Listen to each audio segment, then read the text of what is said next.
9Grainsకి స్వాగతం. ఇప్పుడు మనం మునగాకు ఫ్రైడ్ రైస్ చేసుకుందాం. ఈ ఫ్రైడ్ రైస్ మీరు కూడా చేసి చూసి టేస్ట్ చూసి మీకు నచ్చినట్లయితే లైక్ చేయండి, షేర్ చేయండి, కామెంట్ చేయండి.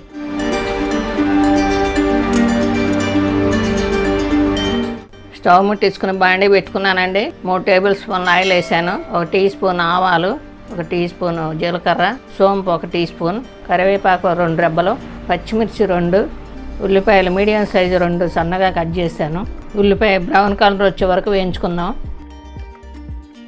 1 teaspoon salt, 1/2 teaspoon పసుపు,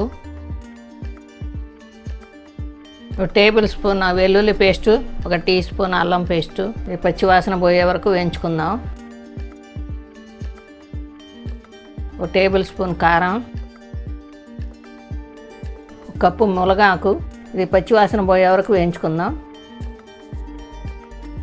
మునగాకు పచ్చివాసన పోయిందండి. ఇప్పుడు 2 కోడిగుడ్లు సొన వేసుకుందాం. ఇది కలిపేసుకుందామండి.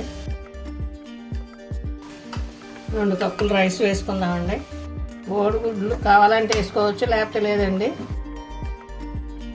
1 టీ స్పూన్ ధనియాల పొడి, 1/2 టీ స్పూన్ గరం మసాలా. ఇది మిక్స్ చేయాలి, కలుపుకున్నాను. మసాలా అంతా రైస్ అంతా కలిసిపోవాలి. సిమ్లో పెట్టి 2 నిమిషాలు మూత పెట్టుకుందామండి. 2 టేబుల్ స్పూన్ల నెయ్యి వేసుకుందాం. 1 నిమిషం మూత పెట్టుకుందామండి. ఇప్పుడు రైస్ రెడీ అయిందండి. కొత్తిమీర జల్లి తీసేసుకుందాం. ఇది బౌల్లోకి తీసుకుందామండి.